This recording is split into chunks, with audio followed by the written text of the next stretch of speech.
ቤተሰቦች የተኩስ አቁም ስምምነቱ 12 ሰዓት ሳይሞላው መልሶ ሊፈርስ ይመስላል። ይህም የሚሆንበት ምክንያት እንግዲህ የተለያዩ ፍንዳታዎች የኢራን ሰማይ ላይ እየተሰማ ነው። ይህም የአየር መቃወሚያዎቹ ሳከሽፉ ነው እየተባለ ነው። እናም አብዛኞቹ የኢራን ኒውስ ሶርሶች እንደሚሉት ከሆነ የአሜሪካን ኤር ስትራይኮች ወይም ደግሞ የአየር ላይ ጥቃቶችን እያከሸፉ ነው የሆነበት ምክንያት ብለዋል። ከዛ በተጨማሪ ኢራን ሆርሙዝ ሰርጥን ስትሬት ኦፍ ሆርሙዝን ዘግታለች። 2 መርከብ ብቻ ነው እስካሁን ድረስ ያለፈ እና ሌሎች ደግሞ የሚሉት ምንድነው የአሜሪካ አየር ጥቃት የአሜሪካ ኤር ስትራይክ ሳይሆን አንኖን ድሮኖች ወይም ደግሞ የማይታወቁ ድሮኖች ናቸው ብለዋል። ከዛ በተጨማሪ የተኩስ አቁሙን ሊያፈርሰው የሚችለው በኢራን በኩል ደግሞ እስራኤል ሌባኖን ላይ ያደረገችው ያለው ጥቃት እናም ያው ሲስፋየር ተርሙ ክሊር እና ኤክስፕሊሲት ነው።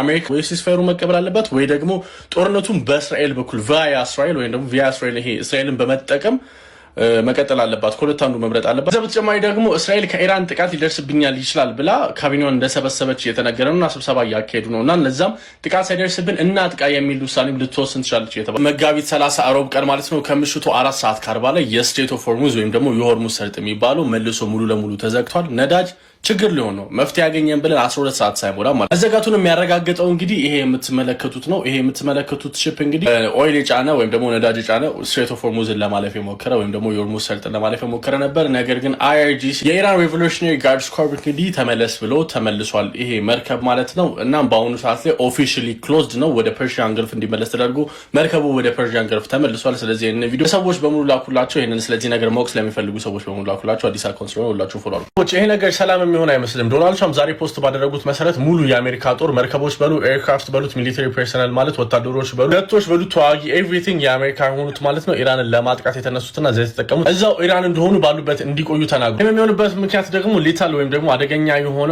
ፕሮሲኪዩሽን ወይም ደግሞ ይሄ ጥቃትና ዲስትራክሽን ኢራንን ማጥፋት ከተፈለገ እዛው ወዲያው ያንን ድርጊት ቶሎ ለመፈጸም እንዲመቻቸው እንደሆነ ተናግረዋል። የሚሆንበት ምክንያት ያው አሜሪካ ከኢራን ጋር ሙሉ አግሪመንት ሪል አግሪመንት እስከምትፈራረም ድረስ ነገር ግን ስምምነት ላይ ማደርሱ ከሆነ ከዚህ በፊት ታይቶ በማይታወቅ ሁኔታ ከዚህ በፊት ታይቶ በማይታወቅ ደረጃ ኢራን እናጠቃለን። ያው መስማማት ያለባቸው ኢራን ኒውክሊየር ዌፐን ምንም ሊኖራት አይገባም። ከዛ በተጨማሪ ደግሞ ስትሬት ኦፍ ሆርሙዝ ይከፈት እና ሴፍ ይሁን የሚል ይህንን ስምምነት ላይ እስከሚደርሱ ድረስ የአሜሪካ ሚሊተሪ ያርፋል፣ ወደፊት ይመለከታል፣ ያስባል እና ቀጣይ የት ደርሳለሁ ወይም ደግሞ ቀጣይ የት ሄዳለሁ ምን አደርጋለሁ የሚለውን ነገር እያቀደ ይቀመጣል። እና አሜሪካ የተኩስ አቁም ስምምነት ላይ ከደረሱ በኋላ የተፈጠሩ ነገሮችን ልንገራችሁ። በነገራችን ላይ በዚህ የተኩስ ማቆም ስምምነት ኢራናውያን ደስተኛ እንዳልሆኑ ስንቶቻችሁ ታውቃላችሁ? ብዙዎች አደባባይ ወጥተው ደስታቸውን እየገለጹ እንዳሉ መረጃዎች ቢወጡም ነገር ግን ጥቂት የማይባሉ ግለሰቦች ግን እንዴት አሜሪካን አምነው የጦርነት ማቆም ስምምነት ይፈርማሉ? ብዙ ጊዜ አሜሪካ ለድርድር ጠርታን እየደበደበችን እያጠቃችን ትገኛለች። ስትሬት ኦፍ ሆርሙዝን ከከፈትን ምንም አይነት መተማመኛ የለንም የሚል ተቃውሞን ኢራናውያን እንግዲህ እያሰሙ ይገኛሉ። ብቻ አይደለም ታዲያ ይህ ስምምነት ከተፈረመ ከዛ በኋላ በተሰማ መረጃ ነዳጅ በከፍተኛ ሁኔታ ቅናሽ ማሳየቱን እንግዲህ መረጃዎች እያሳዩ ይገኛሉ።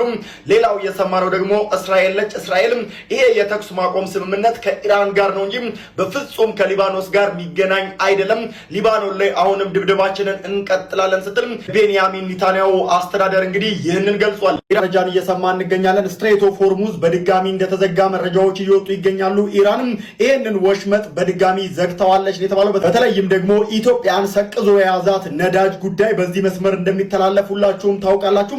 ታዲያ ኢራንም ታዲያ ስፔሲፊክ አድርጋም በተለይ ደግሞ የነዳጅ መርከቦች በዚህ በኩል እንዳያልፉ ሀልት ማድረጓን ወይም ደግሞ ማገዷን እየሰማን እንገኛለን። ይህን ያደረገችበት ምክንያት አንድ ነው። እሱም ደግሞ የሲዝፋየር ወይም ደግሞ ተኩስ የማቆም ስምምነት ቢደረግም ነገር ግን እስራኤል በዛሬው ዕለት በከፍተኛ ሁኔታ ሊባኖንን እየደበደበ ትገኛለች። በአንድ ቀን ብቻ ከ250 በላይ ሊባኖናውያን እንግዲህ ህይወታቸው እንዳለፈ ሰምተናል። ይህንን ጥቃት እስራኤል የማታቆም ከሆነ ታዲያ ኢራን እርምጃ እንደምትወስድ ስትዝት ቆይታ እንግዲህ ይህንን የመዝጋት ውሳኔዋንም ማሳለፏን እንግዲህ CNN ይዞት ከወጣው መረጃ ላይ ተመልክቻለሁ።